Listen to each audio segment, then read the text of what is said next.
The Juggernaut TV 2 says, because there was a Juggernaut TV 1 apparently, says, hey Phil, what's the deal with factory seconds and B stocks? How jacked are they, and what sort of discount should you expect? Some companies do it the right way, which is they stamp second, number 2 and ND into the headstock, or they stamp B stock. They stamp it, like press it in there. Some companies don't. Reverb requires sellers to put that it's B stock when they're listing it, and they have a definition of what they think B stock is. It's something that has cosmetic damage or imperfection, but it will come with a manufacturer's guarantee that it will work perfectly. Just you have to tolerate a scratch or a dent or some kind of finish flaw. So to answer your question, the B stocks and the factory seconds are really about how good the company tolerates its own B stocks. Does it make sense? Some companies have a very low tolerance for it, so the B stocks look almost brand new. You hear it all the time. You hear somebody reviewing a guitar and you're like, this is a B stock or second. I can't even find the flaw. I will tell you this, okay? If there is a B stock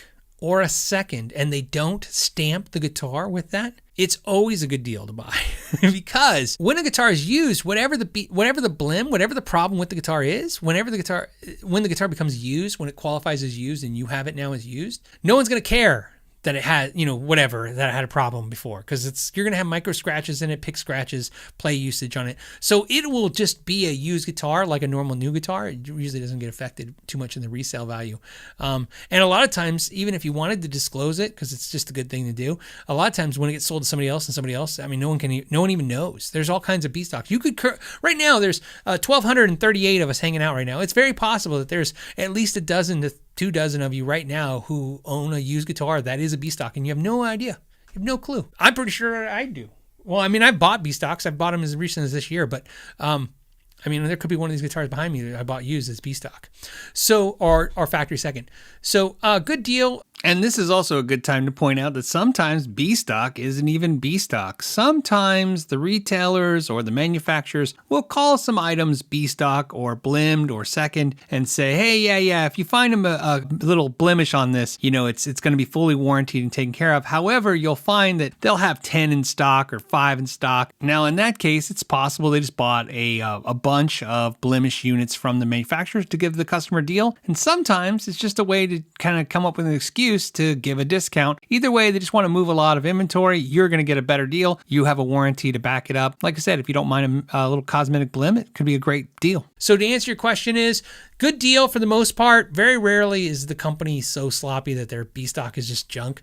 What kind of discount? That's up to the retailer and you. What I will tell you is it used to be 20-30% off is what you would normally see. So whatever the dealer normally would pay cost for a new guitar, they would sell you the B stock for their normal cost because they're getting a deeper discount. But in this current market, the last year or two, you're seeing things more like 10 or 15% off. So something you have to think about. However, when I say it's between the dealer and you can always contact them and they might be willing to deal with you. So consider that when you're talking to a retailer. And anytime you're buying any of that stuff from a reputable retailer, it's a no-brainer. They'll all stipulate that they'll take it back so you can get it and figure out what's wrong with it. And if there's a problem, you send it back. It's not a big deal. They're willing to take a chance. You're willing to take a chance. They do that. Again, we understand the return policy system is there so that you will impulsively buy. Any company, Sweetwater, any company will tell you that your impulse buying, the returns that they get are insignificant compared to the impulse buying they get. It's why mom and pops, it's the thing that when people talk about mom and pop stores, what people don't understand is, look, I had a mom and pop store for 12 and a half years, almost 13 years, so 12 years. I'll tell you, everybody's like, it must be hard to compete with Guitar Center's pricing. And they'd say stuff to you every day. And they were all wrong. You're all wrong. You're all wrong. I like I said, I own the store. I did it. We're one of the largest dealers in the state. The hardest thing to deal with was the return policies because it's hard to compete with somebody who has enough volume that can just return things without any problems. My issue as a small dealer, and most small dealers, is if I sold this guitar right here, this green one, so we're podcasters and pointing at a green guitar. If I sold this guitar and you walked out with it, well, the first thing I want to do is take your money and buy another guitar to have in the store to flip that guitar. So I'm constantly trying to churn that money, that cash.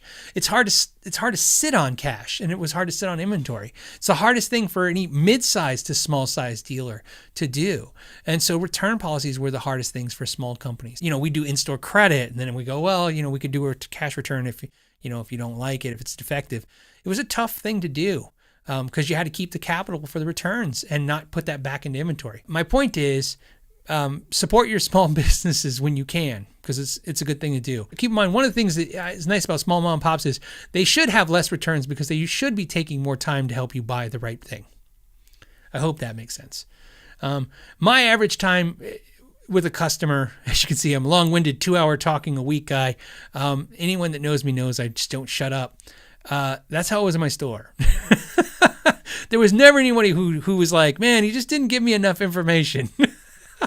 So, and that wasn't so much strategic as a business decision as so much as just my personality. But I don't think anyone ever left my store going, I don't know if I really understand what this guitar does. You know what I mean? I thought it was always took the time to do that because the competitors had that great return policy of let you try it. If you enjoyed this podcast clip, you can watch the entire episode by clicking the link in the description or streaming it on iTunes, iHeartRadio, and Spotify. You can also join it live every week, Friday at 3 p.m. Pacific Standard Time, and I hope to see you there. Until next time, know your gear.